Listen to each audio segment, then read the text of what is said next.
7 reasons why a Russian attack on Ukraine looks imminent. Number 1. Diplomatic engagement keeps failing. Unfortunately, multiple diplomatic encounters since January have made no headway. In the most seemingly positive exchange, assurances allegedly made by Putin in a meeting with French President Macron were walked back by the Kremlin the following day. NATO is willing to jointly implement arms control measures on medium-range missiles, reduce military patrols and exercises near Ukraine and improve transparency and communication. Number 2. Russia's Duma will vote to formally recognize pro-Russian separatists on Ukrainian soil.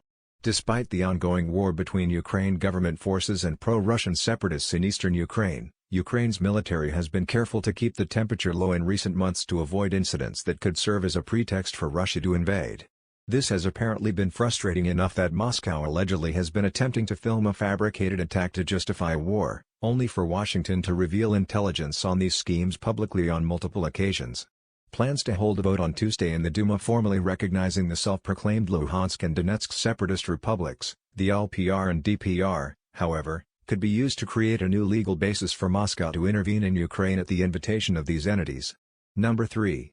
Moscow is evacuating most of its embassy in Kiev. Moscow has consistently claimed it has no intention of invading, but actions sometimes speak louder than words. It's also advised most of the staff of its embassy in Kiev to leave. According to spokeswoman Maria Zakharova, fearing possible provocations, we decided to optimize the staff of Russian foreign missions in Ukraine. Number 4. Over half of Russia's combat power is deployed around Ukraine. Moscow has stripped military districts across Russia down to the bone to move mechanized units called Battalion Tactical Groups, BTGs, by rail into Belarus and reinforce Russian troops deployed around Ukraine.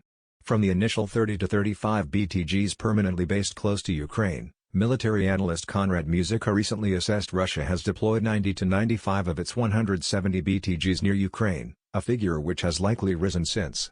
With reports of units from the 2nd Combined Arms Army arriving at Yelnya, now all 12 of Russia's armies have deployed elements to the Russia-Ukraine border or Belarus. Number 5.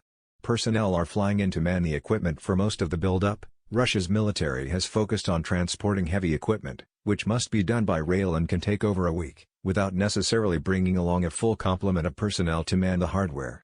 People, after all, can be whisked to western Russia or Belarus quickly by air, and there are otherwise compelling reasons to keep personnel at their home bases until absolutely necessary. But in early February, a surge of flights by Il-76MD cargo planes suggest its military has been flying in personnel from across Russia. Number 6. Russian armies are moving from bases merely near Ukraine towards the border. Until recently, a significant chunk of Russia's build-up near Ukraine remained dozens of miles away from the border.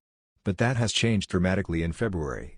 The 41st Combined Army massing in Yelnya since October, 150 miles north of Ukraine, was spotted streaming southwards to join other Russian units much closer to the border at Klintsy and Novozhivkov, in position to advance on Kiev. Number 7.